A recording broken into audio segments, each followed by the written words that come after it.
बिस्मिल्लाहिर्रहमानिर्रहीम अस्सलामु अलैकुम। Welcome to the my YouTube channel. I am Sardar Khan Soomro, full time mathematics teacher. तो एक्सरसाइज आज हम करने जा रहे हैं 2.1 कौन से क्या मैथमेटिक्स एड क्लास की से। ठीक है, तो इसमें बेसिकली जो पहले कहा जा रहा है ना, उसको हम देख लेते हैं वो क्या कहना चाह रहा है। ठीक है, अब यहाँ कह रहा है कि सेपरेट, आपने सेपरेट करना था, इसको रेड कर लेते हैं। ठीक है, किसको? रेशनल को और इरेशनल नंबर को। ठीक है, अब रेशनल क्या होता है, इरेशनल क्या होता है, ये एक बड़ी सिंपल सी बात बताता चलो, इसको सॉल्व करते चलते हैं, उसके साथ ये होता जाएगा। ठीक है, अब पहले इरेशनल को समझते हैं। ठीक है, इरेशनल, ठीक है, इरेशनल बड़ा इजी है, जिसके साथ पाए आप देखें समझ लीजिएगा वो क्या है, हमारा इरेशनल है। तो चलो देखते हैं, इसमें पाए है, वाह वाह, यहाँ पे भी पाए दिए गए, पाए, उसको इस साइन को पाए कहते हैं। ठीक है, फिर किसमें, इसमें भी पाए है। ठीक है, अब किसी और में नहीं है, तो ये हमारे क्या हो गए, जस्ट बताना है, नेम आपने बताना है कि कौन सा रेशनल है कौन सा इरेशनल है। तो ये पहला हो गया। ठीक है, दूसरी एक चीज़ बताता चलूँ, पर वो यहाँ पे है ही नहीं, फॉर योर नॉलेज आपको बताता चलूँ। एक होता है ये नेचुरल लॉग, इसे कहते हैं, यहाँ पे है नहीं कहीं पे, तो इसलिए हम इसको नहीं लेंगे। ठीक है, और ये भी कहीं पे होता तो उसको भी हम इरेशनल नंबर कर देते।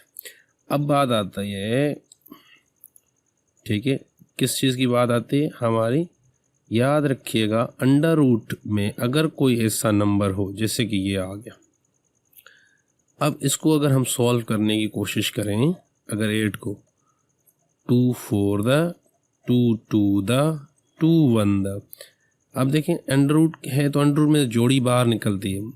ठीक है, पेयर बाहर निकलता है, तो इसके अंदर 2 का पेयर बन रहा है और इस 2 का नहीं बन रहा, तो आंसर इसका ये आ जाएगा।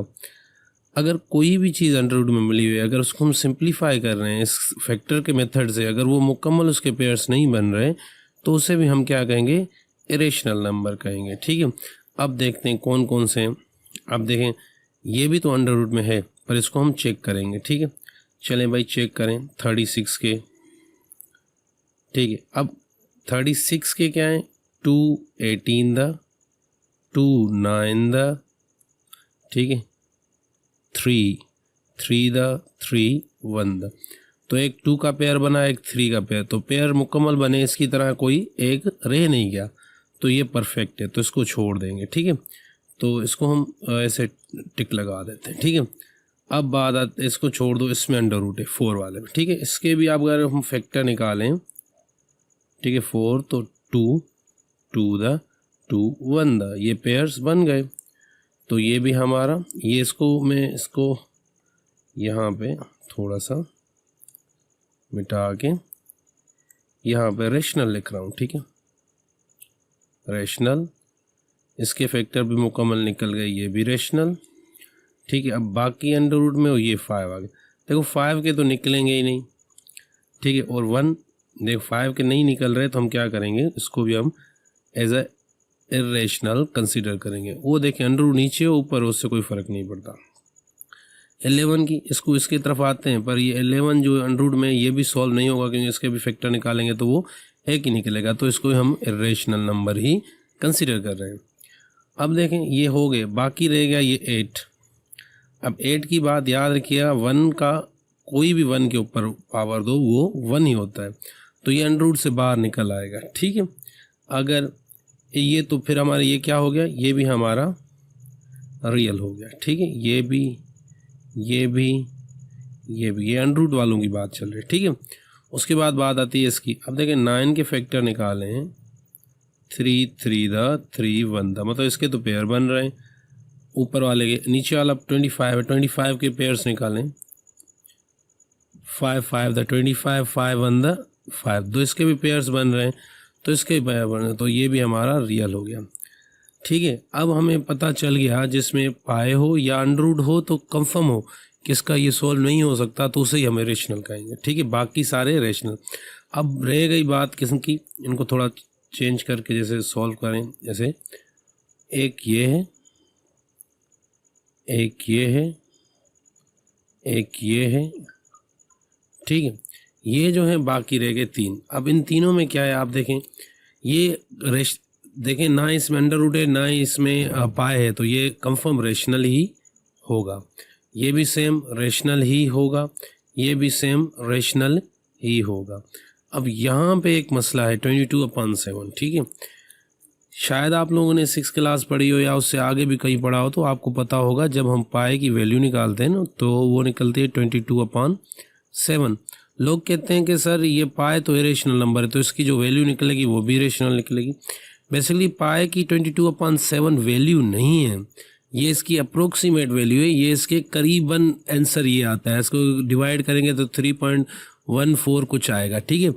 तो यहाँ तक हमारा काम हो जाता है। इस पर ये दोनों वैल्यूज इसकी अप्रोक्सीमेट वैल्यू है, मतलब ये इसकी एग्जैक्ट वैल्यू नहीं है, ठीक है। तो इसलिए ये खुद जो है हमारे रेशनल नंबर है और पाए खुद जो है इरेशनल नंबर है, ठीक है। तो अगर कोई बहस करे, मैंने एक बच्चे का कल कॉपी चेक की, मेरे पास है, उसके पेपर चल रहे, तो वो कह रहा था सर तैयारी करवाएं, तो मैंने देखा कि कौन कौन से क्वेश्चन हैं। तो उसमें टीचर ने बेचारे ने इसको ना क्या कर दिया था, इसको उन लोगों ने कर दिया था भाई कि ये हमारा इरेशनल है, ठीक है। तो ये इरेशनल नहीं होती वैल्यूज़, ये रेशनल वैल्यूज़ हैं, ठीक है। ये भी रेशनल है, ये भी रेशनल है, बट पाए खुद इरेशनल नंबर है, ठीक है। तो ये यहीं पे हमारा क्लियर होता है, तो इसको हम कर लेते हैं क्लियर, ये गया। अब आते हैं question number B, identify terminating and non terminating. Basically terminating non terminating क्या होता है, किसी भी नंबर को अगर हम डिवाइड करें, तो अगर जैसे हम इसको डिवाइड करते हैं, ठीक है, 1 इधर आ जाएगा, 2 इधर, 0 देकर पॉइंट दिया, 0 आ गया, 2 5 10 आ गया, ठीक है। मैं सिंपल क्वेश्चन ले रहा हूँ, जैसे कॉन्सेप्ट की तरफ तवज्जो होनी चाहिए।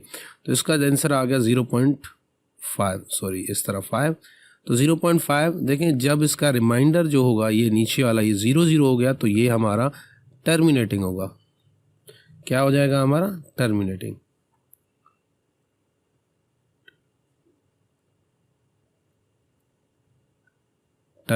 ठीक है, ये हमारा टर्म। बट जब हम इसको इस तरह हो 1/3 हो, तो इसको जब हम डिवाइड करेंगे तो मुझे पता है 0.3333, ये रुकेगा ही नहीं, चलता जाएगा। तो इसे हम कहेंगे नॉन टर्मिनेटिंग, ठीक है। चलो आगे खुद लिख लीजिएगा, ठीक है, नॉन टर्मिनेटिंग। अब देखें सिंपल सी बात है, अगर इसकी बात करें तो ये टर्मिनेटिंग है या नॉन टर्मिनेटिंग है। आपने 1 अंदर रखना है, 7 से डिवाइड करना है, 0 डॉट इधर आ जाएगा, 1 7 7 आ जाएगा, फिर इसको 3 बचेंगे, फिर आप 0 दे सकते हो, फिर 7 4 28, फिर 2 रह जाएंगे, फिर 0 दे दो, 2 7 14 आ जाएगा, ठीक है। फिर आपके कितने बचेंगे, कितने 6 आ गए, फिर 0 7 8 58, फिर 2 रह जाएगा, ठीक है, सो ऑन। यहाँ पे देखें ये चलता ही जाएगा, तो ये भी नॉन टर्मिनेटिंग है, ठीक है। अब कुछ देखें सबको इसे डिवाइड करना है। अगर यहाँ पे पर कितनी आप, ये तो एक मेथड हो गया, एज अ आप बच्चों को पढ़ा सकते हैं, बट एज अ टीचर आप अगर टेस्ट की तैयारी कर रहे हैं, एक और भी तरीका होता है टर्मिनेटिंग नॉन टर्मिनेटिंग का ढूंढने का, जो मतलब ईजिली हम ढूंढ सकते हैं। तो इसको मैं मिटा देता हूँ पहले, चलो सॉरी ये मिट गया। अब देखें याद रखिएगा, पहले तो जो भी सीधे होंगे ये टर्मिनेटिंग है, ये भी टर्मिनेटिंग है, ठीक है, ये तो सिंपल टर्मिनेटिंग हो गए।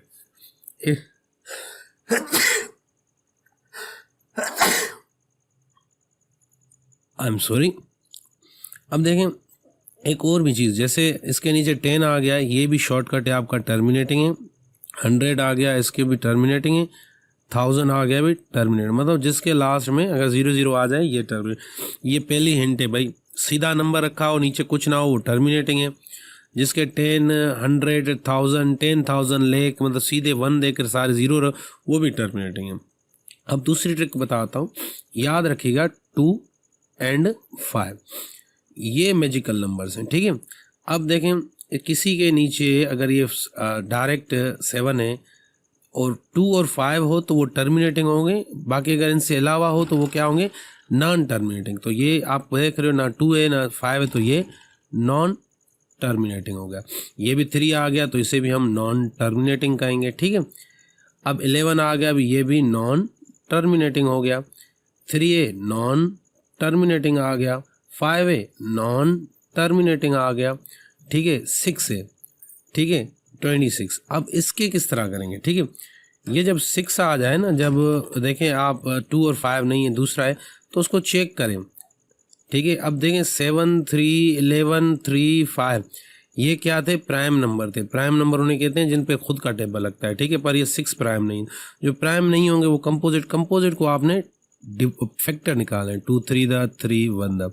अब जैसे मैंने कहा था 2 अलो है तो 2 को छोड़ दो, बाकी कोई 3 कोई भी अलो नहीं है, तो 3 भी इसके अंदर फैक्टर आ रहा है, तो ये भी नॉन टर्मिनेटिंग हो जाएगा। नॉन टर्मिनेटिंग मतलब ये चलता ही जाएगा।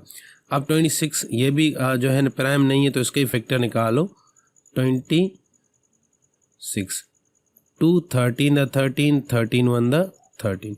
अब देखो 2 तो अलो होता है, 13 अलो नहीं है, तो 13 इसके अंदर फैक्टर में आ रहा है, तो ये भी नॉन टर्मिनेटिंग है, ये ठीक है। अब बाकी जो ये हैं ये सारे टर्मिनेटिंग हैं, terminating terminating terminating and terminating, ठीक है। उम्मीद कर रहा हूँ चीज़ें समझ आ रही होंगी कि किस तरह ये चीज़ें हो रही हूँ। तो ये एक्सरसाइज भी यहीं पे हमारी कंप्लीट होती है। लोगों को अगर कोई भी किसी को भी स्टूडेंट को अगर कोई मसला हो तो प्लीज़ कमेंट कीजिएगा, इंशाल्लाह मैं कोशिश करूँगा कि वो सॉल्व हो जाए, ठीक है। थैंक यू, अल्लाह हाफ़िज़।